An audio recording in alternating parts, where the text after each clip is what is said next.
오늘 성경은 말세가 되면 고통하는 때가 오는데 그때 여러 가지 현상을 말씀해 주십니다. 2절에서 4절 말씀입니다.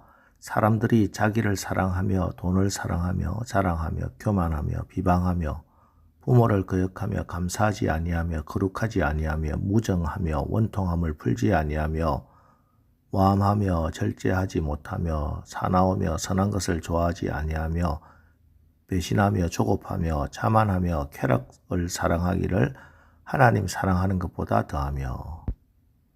여기서 핵심이 되는 것은 자기를 사랑한다는 말입니다. 하나님 사랑하는 것보다 자기를 사랑하고 살면 쾌락을 좋아하고 자기 정욕대로 자기 육체의 욕망이 이끄는 대로 그렇게 살게 되고, 그러면 결국 고통하는 말세를 맞이하게 되는 겁니다.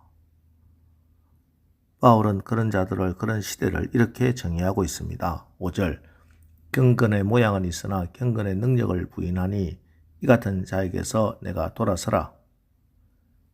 이런 자들, 이런 시대는 경건의 모양은 있는데 경건의 능력이 없다, 부인하는 자다, 딱 잘라서 말씀하고 있습니다.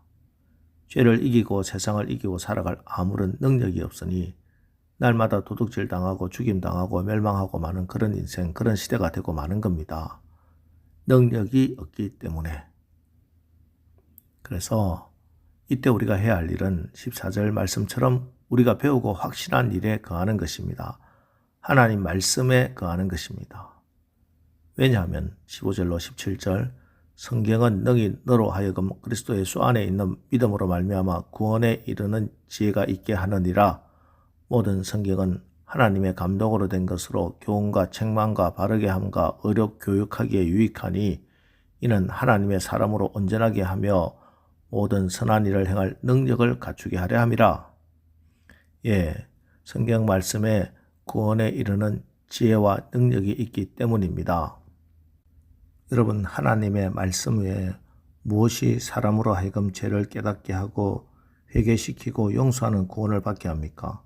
돈이 합니까? 지식이 합니까? 과학이 합니까? 아닙니다.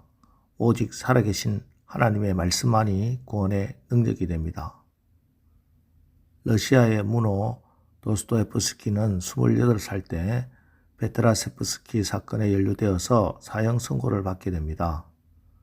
사형수들만 가두는 옴츠크 감옥으로 가기 위해서 시베리아행 열차를 탔는데 어느 장교 부인이 사형수들에게 차를 나누어주고 있었습니다. 도스토옙스키에게도 다가와서 따뜻한 차를 마시라고 내미는데 그는 눈앞에 다가온 죽음의 공포 때문에 그 차를 받아 마시지를 못하는 겁니다. 새파랗게 질려있는 그 모습을 보고 하도 불쌍했는지 장교 부인은 가슴 속에서 작은 책 한 권을 꺼내 그의 손에 꼭 쥐어줍니다. 보니까 성경책이었습니다. 옴츠크 감옥에서 죽음을 기다리며 도스토옙스키는 이 성경을 읽었습니다. 이제 자기 번호만 불려지면 나가 사형을 당하는 겁니다. 아침만 되면 불안하고 저녁때가만 되면 안심되고 이렇게 불안과 안도가 반복되는 그런 가운데 성경을 읽고 또 읽는데 한순간 그의 인생이 달라졌습니다. 세상을 보는 눈이 달라졌고 자기를 보는 인생관이 달라졌고 생각하는 가치관이 달라집니다. 그는 이제 나는 그리스도와 영원히 함께 살고 싶다 하고 고백하게 되었습니다. 드디어 자기 번호가 불려져서 총살을 받게 됐는데 바로 그때 황제의 사면령이 내려 기적적으로 살아나게 됩니다. 그 후 그는 위대한 작품을 남기게 되는데 죄와 벌, 카라마조프가의 형제들, 백치, 이런 위대한 작품을 남기게 된 겁니다. 죽음의 길목에서 어느 장교 부인이 전해준 그 성경, 언제 죽을지 모르는 상황에서 읽었던 그 성경 말씀, 이 말씀이 그 인생 자체를 바꾸어 놓았고 위대한 작품을 만드는 매개체가 되었고 무엇보다 이 말씀을 통해 그가 영원한 생명을 얻으신 줄 믿으시기 바랍니다. 그리고 모든 성경은 하나님의 감동으로 된 것으로 교훈과 책망과 바르게 함과 의롭 교육하기에 유익합니다. 하나님의 말씀은 우리 마음속에 있는 불의한 것, 거짓된 것, 죄악된 것 다 도려냅니다.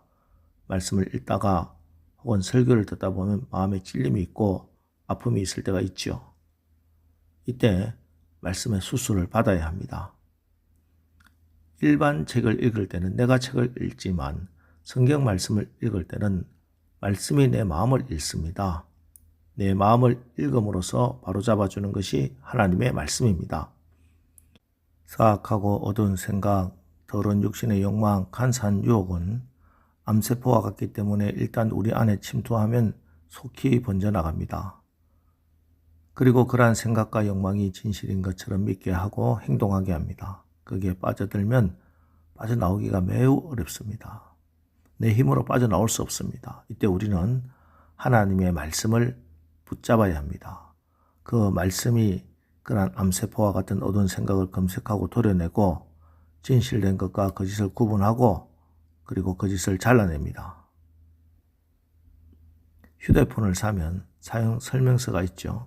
읽어보면 여러 가지 기능이 있는데 문자 메시지도 보낼 수 있고 메모장이나 이메일이나 인터넷 카메라도 장착되고 교통에 막힐 때 교통정보도 받을 수 있습니다.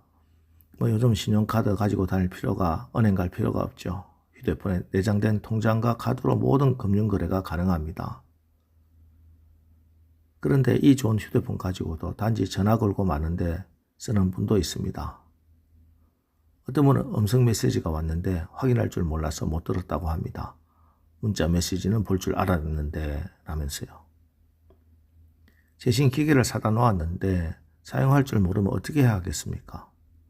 사용 설명서 매뉴얼을 읽으면 됩니다. 사용 설명서 잘 읽어 나가면 다 사용할 수 있습니다. 하나님께서 구원받은 성도가 이 세상을 사는 방법에 대한 사용 설명서를 주셨습니다. 그 설명서가 바로 성경입니다. 성도가 어떻게 살아야 하는가? 어떻게 하면 더 의미있고 풍성한 삶을 살 수 있는가? 어떻게 하면 축복을 받을 수 있는가? 다 성경 속에 들어 있습니다. 성경을 읽어보면 인생을 승리하는 방법이 다 나와 있습니다. 여러분이 지금 힘들어하고 괴롭고 하는 그 문제 해결하는 능력 하나님의 말씀 안에 있습니다. 말씀이 지금 여러분이 끌어안고 힘들어하고 있는 그 모든 문제의 유일한 해결책입니다. 어떤 문제라도 말씀으로 해결될 수 있습니다. 여러분 지금 이 시대에 고통하는 말세를 살아가는 우리가 경건의 모양만 갖추고 있어서는 세상을 이기고 살 수 없습니다. 경건의 능력을 갖춰야 합니다. 경건의 능력을 갖추게 하는 책이 바로 하나님 말씀인 성경입니다. 말씀을 늘 가까이 하고 말씀을 읽고 묵상하고 말씀이 이끄는 대로 따라가는 자는 속사람이 경건의 능력을 채울 수 있다는 말씀입니다. 모든 성경은 하나님의 감동으로 된 것으로 교훈과 책망과 바르게 함과 의로 교육하기에 유익합니다. 말씀 속에 길이 있습니다. 말씀 속에 생명이 있습니다. 하나님의 말씀 안에 행복이 있습니다. 능력이 있습니다.